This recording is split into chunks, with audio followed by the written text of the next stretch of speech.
Hello and welcome to How to Glow Up Your Life. My name is Angela Kanu and I'm an emotional well-being coach. And I'm also a slow traveler too, which is an amazing life to live. And at the moment, I come to you from Melbourne, Australia, but I generally live in Mexico City. Hurrah! So, so what do I do? And actually, welcome to YouTube. This is my very first live stream, and yeah, it's interesting all the background stuff that goes into making all these YouTubes, and it's been a really interesting journey. So I say that to say, bear with me. So as I said, I'm an emotional well-being coach. And what does that mean? I know a lot of people ask me, like, what does that mean? So actually, I'm the creator of How to Glow Up Your Life, which is a coaching service. I'm actually primarily working with Black women at this moment, and we talk about all things around emotional landscapes, emotional literacy, and how to improve that. And one of the things that I think that a lot of my coaching clients experience is that when you're wanting to make a major life transformation or a major life transition, some of our emotional capacity or literacy comes to the fore. And it might be about the way that we're thinking, it might actually be about the way that we're approaching things, but sometimes it can also be about previous experiences, past occurrences, and obviously our early childhood. And so I provide coaching from a social work background, kind of help people to understand their emotional landscapes and to prepare for major life transitions. And primarily, I work with people around. It could be moving abroad. It might be understanding your life story, and really, generally, it's about helping people to reach for their glow up. So, welcome. So, today, I was due to speak with Dr. Kimani Norrington-Sands, um, but for some reason, we haven't been able um, to make that happen. But one of the interesting things around some of the work that Dr. Kimani does is that she really talks about the impact of toxic workplaces. And actually, she begins to break it down around what are some of the things that people might be feeling, and also a strategy. And so one of the things that Dr. Kimani and Marissa Price, MSW, are doing is they have a job liberation summit. And it's occurring on the 18th and the 19th of May. And it's a virtual summit. And it's primarily a mandate for primarily for Black women. It is held within the context of the experiences of Black women, and it's about a mandate about like being able to share information. I mean, they've got a ton of amazing speakers who are going to talk about not just their own experiences, but the journey to healing and also the journey to liberation. And I talk about liberation a lot. I think, and the reason for that is because we understand language is so important, and we understand um, what that word means. There is an energy in the word liberation. And so that's why that word is so emotive. And that's why it's amazing that Dr. Kimani and all of her guests are here to share information and um, to help other people to realize the fact that you do not have to remain in toxic work situations, and actually to kind of get you to the root of like maybe why you're in those situations, what might be happening, not just personally, but actually systemically. And yes, we do talk about the different experiences that as Black people we experience, but also as women what we also experience in the workplace. And it's something that we kind of talk about a lot amongst ourselves. But this summit really is about being able to talk about and be really quite explicit about what actually might be going on and a way forward. Um, and many of us, I mean, many of us who are on this, taking a sabbatical, taking making a move abroad happen, there is a catalyst that happens prior to, wanting to, find a different place to live. And, I always say that I love to be in places where I'm celebrated. I don't want to be in places where I'm just tolerated. I want to be in places where I am absolutely celebrated. And, I don't think I'm the only person who feels that. And there is a whole wave of women across the African diaspora that all seem to be waking up at the same time. People seem to, and I think um, that that international world crisis that happened a couple of years ago actually gave people space and actually gave people time. And the space and the time was a place, it was a cauldron of revision, and everything was up for discussion. Everything was up for review. Everything in our lives was up for review because we recognize in retrospect that work takes up so much of our day, our thought space, our heart space, and it actually has a massive impact on your mood. Um, I mean, I can think about, umpteen times where not just the way in which the leadership, interacted with me, organizational cultures that felt pressurizing, but also, the fact that you spend a lot of time at work. You probably spend more time with your colleagues than you do actually with your own blood family. And so, um, yeah, it has a huge impact on us. And you start to think about, do we need to work in the ways that we need to work?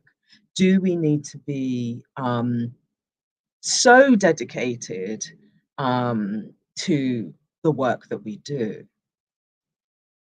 It's a question that like just reverberated after that major health crisis, and a lot of people woke up, were looking at not just work, but how their lives were structured, what their relationships looked like, and actually were they living a life that was truly in a state of either peace, balance, or liberation. And I know certainly for me, I started to think about play. I started to wonder where the joy had gone. I wondered um, where some of that stuff was, and whether did I have the right to play. And it's been a big struggle for me um, to consider whether um, you know this um, this was actually something that I was entitled to. And yeah, we are entitled to it.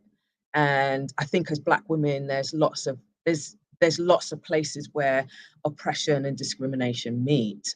And so um, there are some unique and nuanced areas for us in terms of not just personally, not just in terms of how organizations and structural institutions interact with us, but also the dimensions of, you know, gender inequality and also race oppression.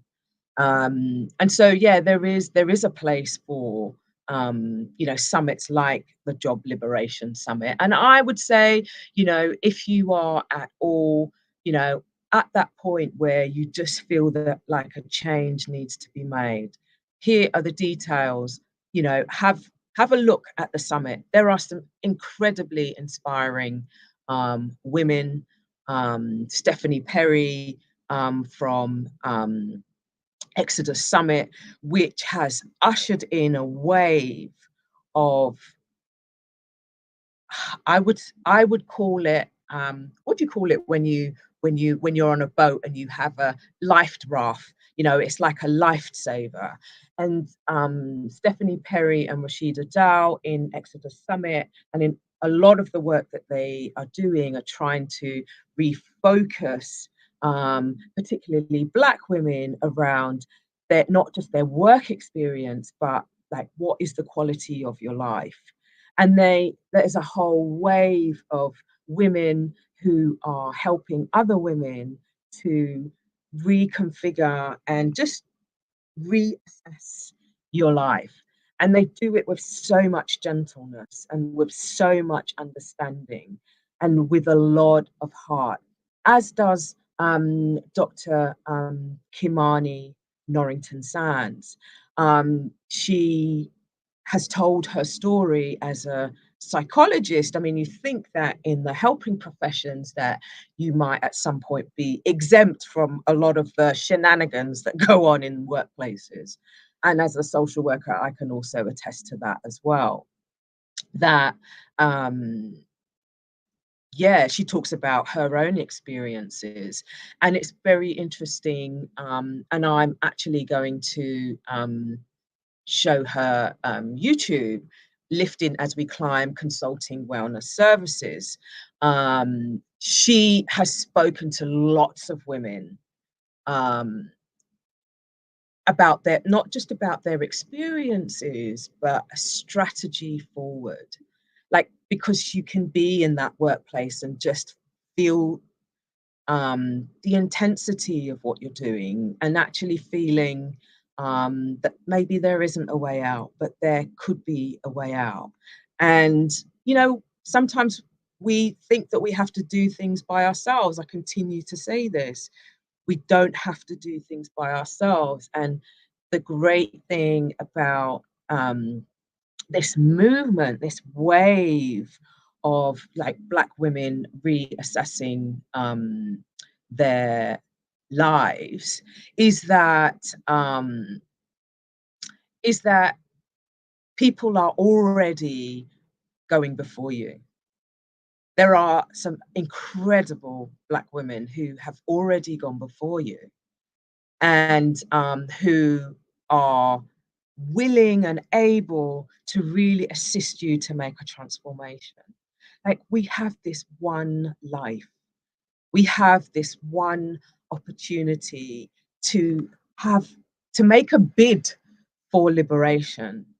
And I love that word liberation, because as Black people, it means there's a dimension to it that a lot of us understand. So if you're out there and you're at a crossroads, don't let the house of cards fall before you decide to make um, decide to think about what those changes could be. To begin to research who has been on this same journey that I'm about to go on. Because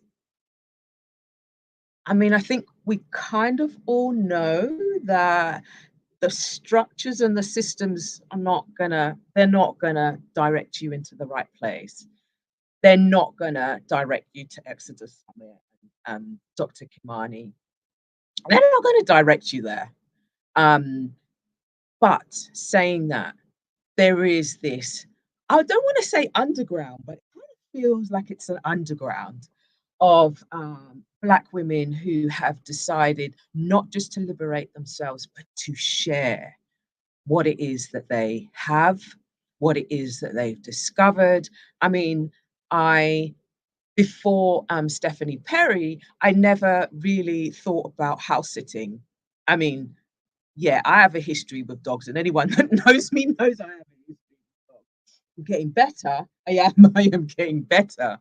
But the idea about house sitting, the idea about being able to support yourself while you're, making a life transformation, giving yourself space and time, and also to be able to, um, just explore, a different side of life because, you know, we've talked about, being a woman, gender inequality, and race oppression. But I mean, there are some places where you are told that you cannot be. There are some places where you're told that, that's not the right place for you to be. And so, in terms of like exploring this world as a human being, sometimes you could feel that there's loads of barriers and loads of obstacles. But what's interesting in this wave of Black liberating women is that they're saying, no, this is a myth, this is an illusion, and I can tell you because I've done it, and there's this whole group of women who've done it too. So come join us. And as I said, they do it with a lot of compassion. They come from a place of empathy and understanding. And that's really important. And the reason why that's important is because, as human beings, at times we can carry a highly critical voice. We can be walking around with a highly critical voice that is that can be questioning you about the decisions that you're making and also about, what you should be doing, coulda, woulda, shoulda. And so to encounter women who are wanting to share and who do it with empathy and compassion is that it's high levels of warmth. And that is so important for some of us. When I first encountered people like Rashida Dow and Stephanie Perry, I was surprised and elated that one that they were very giving and caring, but also they had high levels of warmth, and that's really important because it kind of not kind of, but it kind of like arrest our um, sometimes our highly critical voice that's on the inside. But that's a whole nother story. But I think that I mean, I wonder why at this point in history is there this wave of Black women who are really reaching for liberation in so many areas of their lives. What and I talked about, the what happened about COVID. But I just wonder, like, why we've all woken up at the same time. It's like we've all been asleep and all woke up at the same time, and we were all thinking about, um, what kind of dream had we been in? I know certainly for me, and I can talk about my experience, is I knew something was coming. I knew that I wasn't satisfied in the work that I was doing. I felt that I was giving way too much. Um, and when I think about attachment styles, um, I do have an understanding of if you do have an anxious attachment style, what can play out in the workplace is that we can give too much, do too much, please too much, um, and without reflection, because that's how we've learnt to survive. And so, um, armed with some of this information, you get to make different decisions. Look, it might not change your trajectory, it may not change what you do, but with additional information like that, and like sometimes I look at I love reading research.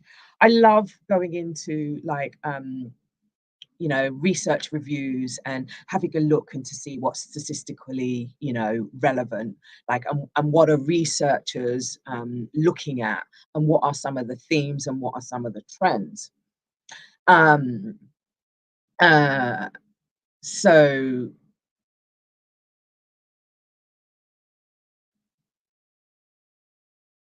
so one of the things that is super, super important um, is that in the research, it is very clear that if you do have an anxious attachment style, there is a researchable correlation between your anxious attachment style. And what do I mean by anxious attachment style?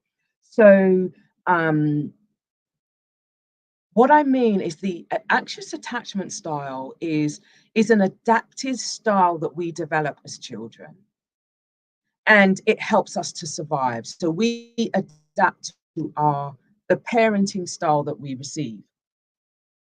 And the anxious attachment style is about understanding the emotional temperature. So people who take the emotional temperature of every situation. What do I mean by that? Okay, the people that walk into a room and read everyone's energy. They're reading the energy of the room. The people who, you invite them to your home and say, don't bring anything, but they can't and they bring things. And they're always wanting to help. The people pleaser at work, the person who maybe doesn't stand up for themselves, maybe when, an organization reneges on, their leave or them being able to access something. Um, and so those are the examples that I would give about what anxiously attached styles, what they can look like. Also in relationships, they're the ones who are heavily involved, heavily, invested in relationships and collaboration and making things work. Sometimes with not enough boundaries, and sometimes with not enough internal that internal view of themselves, and what they deserve. So that's what I mean by the anxious attachment style. So there is lots of research at the moment that is looking at the anxious attachment style and its direct correlation to burnout.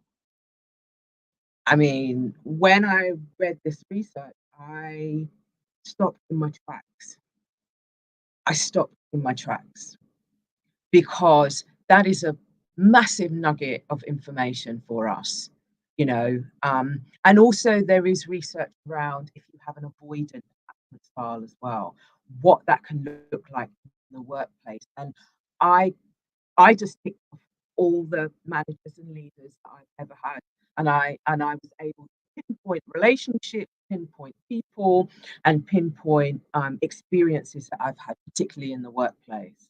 And whilst, attachment styles, like, then it's not in the sense of Bible, it's a signpost to help you to understand what might be what might be occurring for you. What are some of the dynamics that are happening? Because when it's just you and you understand yourself, but when you bring the element of other people, there's a dynamic there that sometimes we don't understand because nobody ever talks about it. None talks about the fact that, about emotional literacy. I mean, I think it is definitely getting better with the advent of social media and TikTok and, YouTube. But we're not always schooled in how to read what people are doing and why people are doing certain things. So back to from burnout to balance and healing toxic workplaces. I think um, I think that there is a kind of scale, or there is a continuum that can help guide you. And one is about awareness. And it's the sitting in the awareness that something is not right. Either you can feel that your nervous system, your central nervous system is not working very well, or you're not feeling very regulated in terms of emotion, that you're having high frequency and high intensity of stress hormones. And sometimes you just have to look down at your belly because I know it's a weird one, but again, research is really clear about for people who experience estrogen. So for women, when it interacts with cortisol, what it does is it holds on to fat around the stomach area.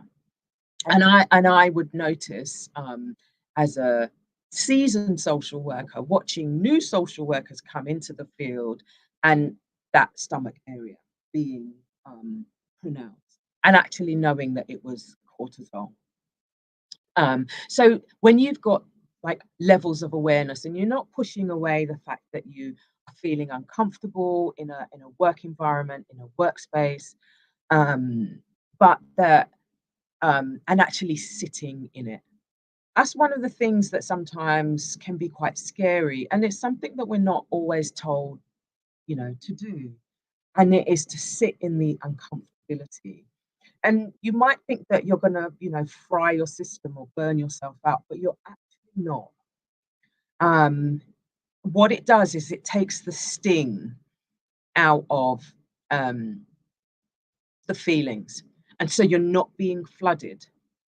Another thing to add on to levels of awareness is once you have committed to, so head and heart, you have decided that you are going to sit in those emotions and you're not going to run away.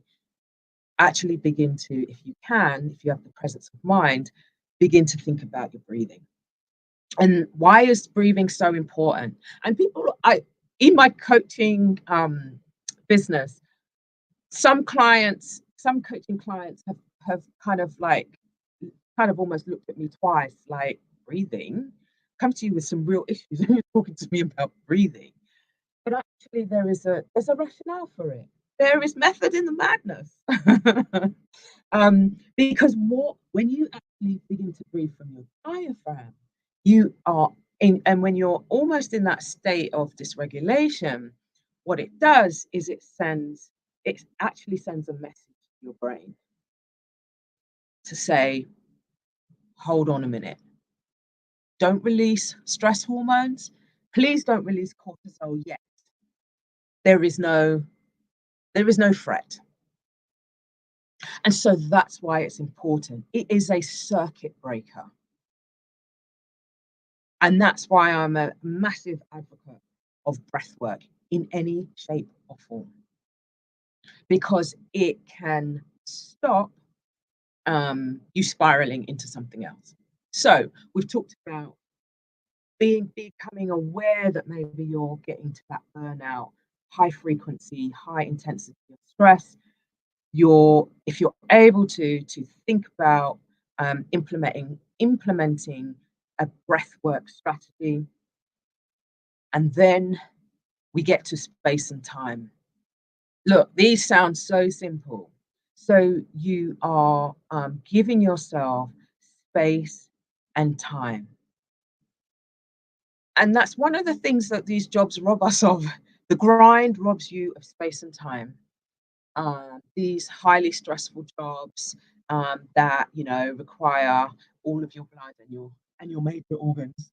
These really highly stressful jobs, they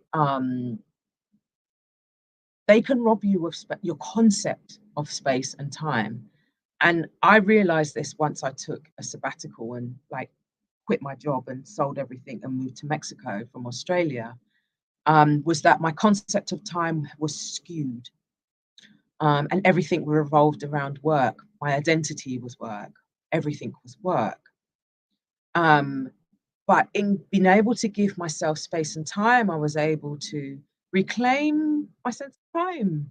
I was able to reclaim my sense of space and peace and really figure out what I wanted. And these are really, really simple things. But I dare you, try it.